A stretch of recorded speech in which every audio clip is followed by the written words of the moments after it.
This should be obvious. If you want to invite someone into the Avatar Last Airbender universe, just get them to watch the original, the animated series.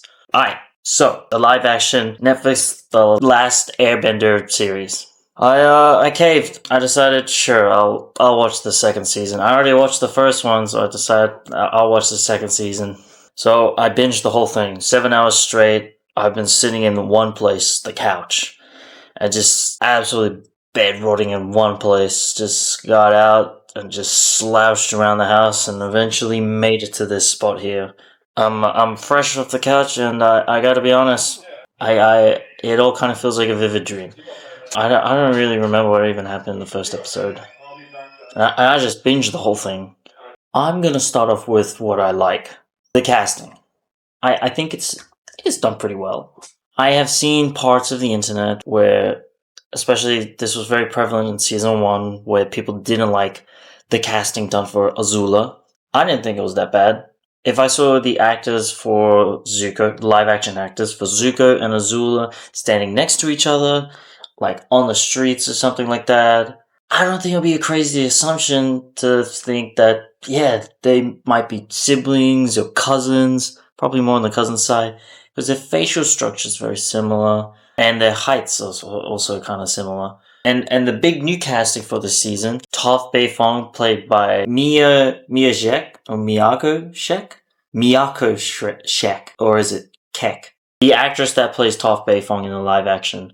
She looks 1-to-1 with the animation. And she is an adult, I think 19? Yeah, 19, which means no expected growth spurt to happen. Just like with Aang. FYI, if you watch season 1, just after season 2, it is hard to ignore how hard puberty has hit. I have the casting right here. Gordon Cormier. It is hard to see how hard puberty has hit him, because I think he's now taller than Katara. I did notice in some of the camera shots, like, when Aang was in the shop and he was saying he would bless the food, they did some kind of camera work to make sure that he wasn't taller than Katara in the scene. As for the other casting, I like them. Katara, Sokka, Suki, Iroh, Ozai. I think they're great. I don't know about Ty Lee and May. They don't really have an arc. There's nothing to explore about them. They aren't really given any depth, apart from that they make it very clear that they fear Azula, and Ty Lee can do the chi blocking, and May can throw knives. May hasn't really displayed much skill yet.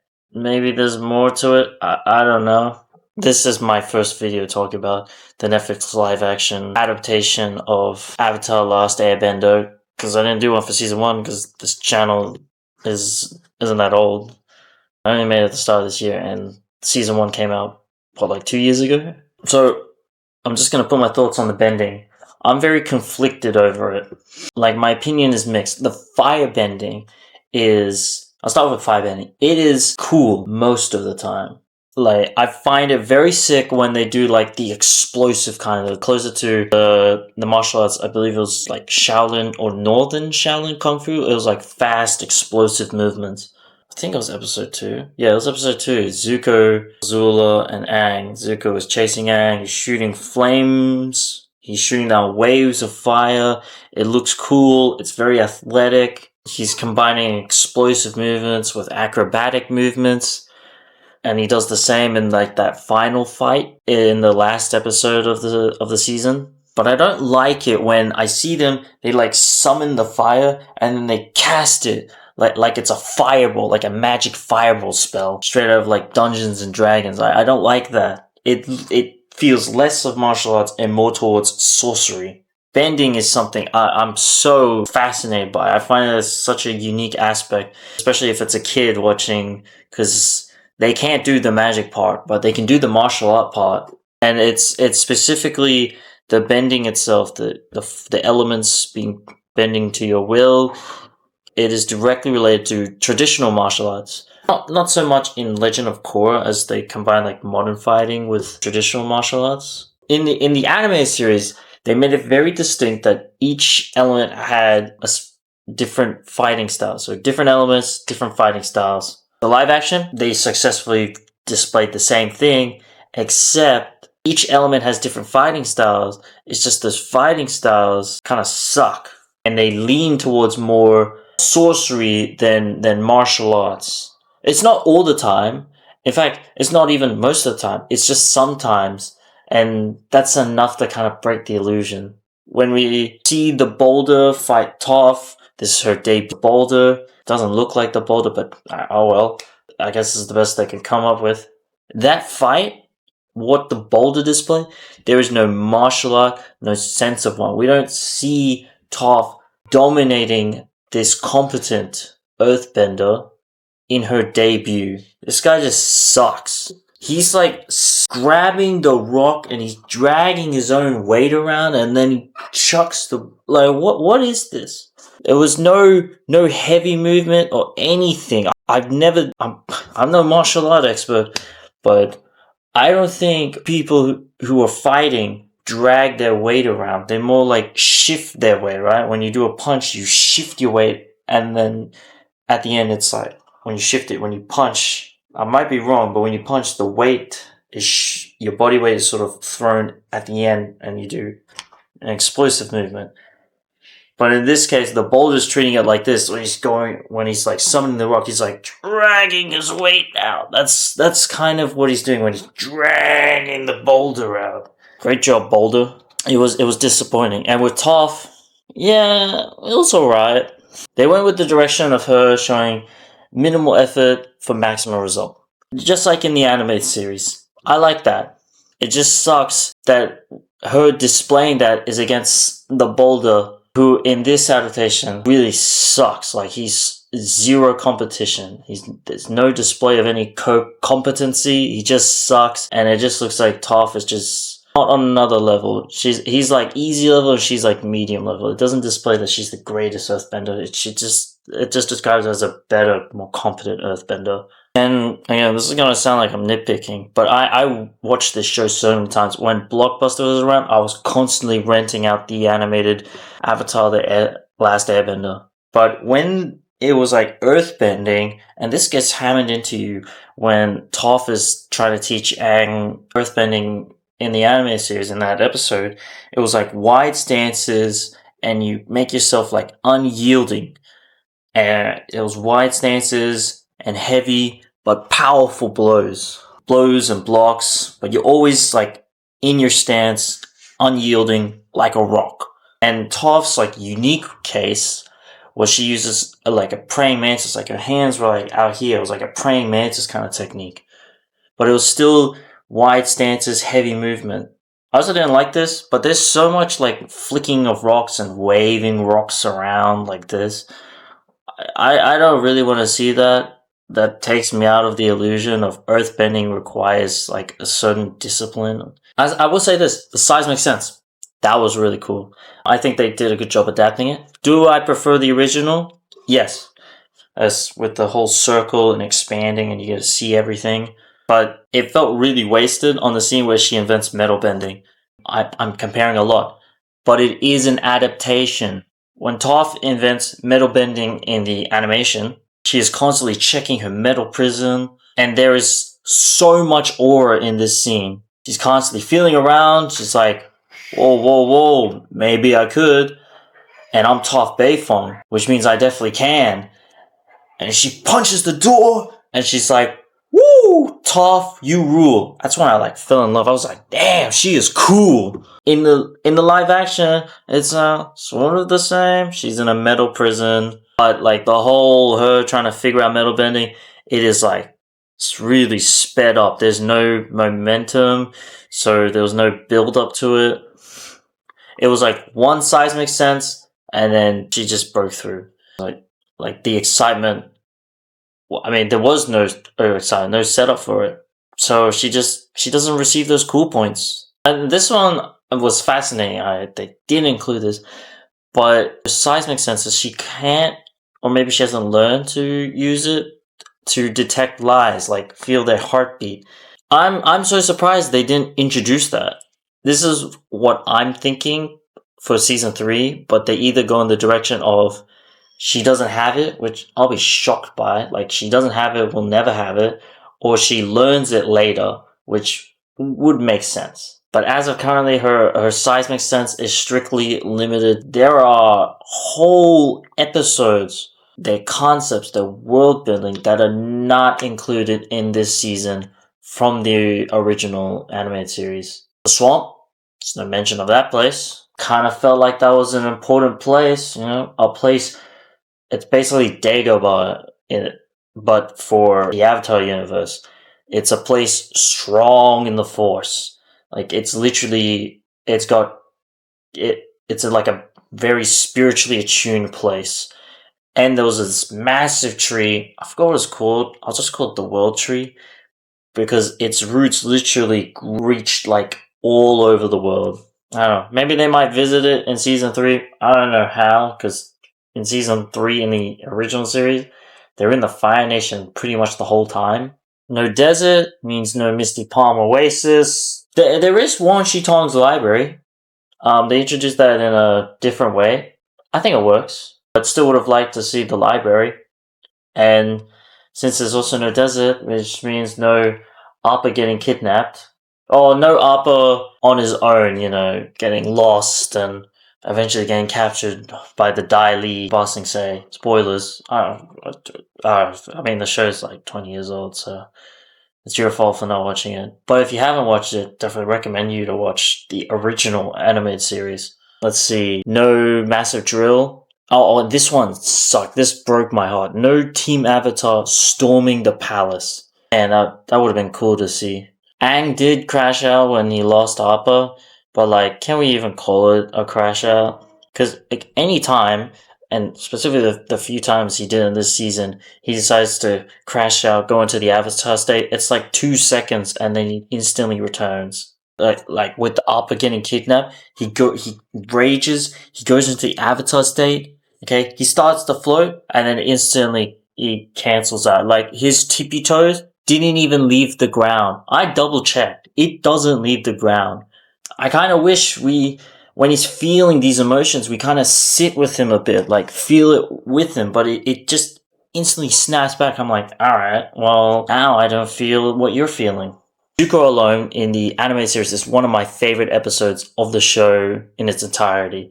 It focused on completely nothing but Zuko and his conflict over his identity, his destiny, and then he starts to gain perspective from these victims of the war that his nation has started. It's the episode where I would normally think, oh man, I hate this Zuko character as a kid. And then, this Zuko alone happened. I was like, you know what? Maybe he's a chill guy. Maybe he could be a really chill guy. Maybe I read him wrong. They adapted this in the second episode, and I think they did an alright job. It didn't start off well because Zuko stole supplies from the pregnant lady. I was shocked that they did that. They didn't do that in the animated series, by the way. Zuko was going to, but then he saw the pregnant lady, and he was all like, I'm desperate, but I'm not that desperate. And also, there's some humanity left in him. Who steals from a pregnant lady that's also on the run, trying to escape war? Apart from that, Zuko being conflicted over his destiny, his identity, him also gaining perspective from these victims of war, I think it was done pretty well. And he also had these caretakers that were taking care of him, and he also had an appreciation for normalcy. But then to only be rejected by those same caretakers after they learned he is a firebender, like the same people that tore their family apart, gave the woman the scar on the leg. Zuko throughout the season, I think, is the best character to follow along, but it's not really a competition, so at least he's kind of the most interesting. Team Avatar's plot pretty much follows that they want to help these refugees go from point A, wherever they were escaping war from, to finding refuge in Ba Sing Se, the capital of the Earth Kingdom. They try to also find an earthbending teacher so Aang can learn earthbending.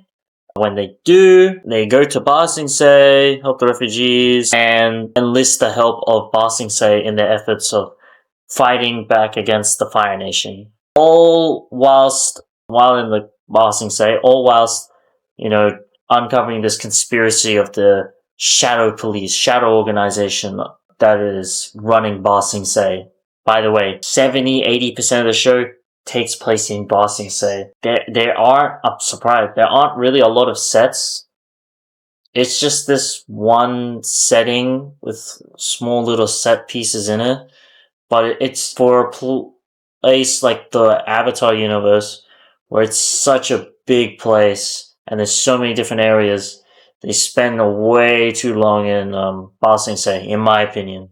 Each character has their own character arc. That whole thing with Zuko, that's kind of something he is also conflicted by the entire season or the rest of the season, where he chooses, especially like later on when he's conflicted over doing good things or bad things. Like he got a straight up fever from it. Just like in the animated series, each character has their own arc. Aang doesn't want to use the Avatar state because he believes it to be dangerous, and that is true because he has no control over it. Sokka doesn't want to get close to Suki and is tormented by what happened in the north because, his last girlfriend turned into the moon. He's kind of messed up over it to the point where I don't even think he got over it by the end. He was going to confess to Suki, but he never did, so I wouldn't call that a resolved character arc. He didn't actually grow. He did find trust and friendship in Toph though, so that was nice to see their friendship kind of blossom. Katara's whole arc, she gets an arc when they reach Ba Sing Se, is when she feels conflicted over keeping secrets, that she's the painted lady, helping people, but again, she's helping people, and I think the team would be pretty cool with that. In fact, they probably tried their best to help her in her efforts. I don't get it. Toph is putting her best efforts into teaching her Aang earthbending, also whilst trying to be comfortable with her being herself, even if her parents reject her. Iroh is interesting because they changed something big about him. So in this one, he's very conflicted over the siege on Ba Sing Se. In the anime series, I'm sure he's conflicted over the siege of Ba Sing Se, but he's more conflicted about losing his son to this war over losing to Ba Sing Se. He lost his son to this war, he's all war is not worth it. I just lost my son. I have no sense of purpose. And then, he met Zuko. In the live action, yes, he's extremely conflicted about the war that he wrought upon Ba Sing Se during his general days, that he nearly, this guy who robbed him, or was attempting to rob him, he was like, yo, just kill me. I'm like, no, Iroh, don't do that. Suicide's not the answer. And also, you have Zuko to take care of. You can't just leave him after you told him you'll be there for him. I like that he gained clarity and it was all alright, let's help you out, stranger. And then, he meets up with the White Lotus, seeks forgiveness, but this was so different from the Iroh I know. I was like, whoa. Not sure about this creative difference, guys. Might have missed the mark there. Suki, there's no character. She's just tagging along. Same goes for Mei and Ty Lee. They're just tagging along. The Dai Li, they're sort of explained. They're not really explored. And that's okay. The show gives you enough information because they're not exactly the major antagonists. They're like the stormtroopers. And then you have Darth Vader, which is, in this case, Long Fang.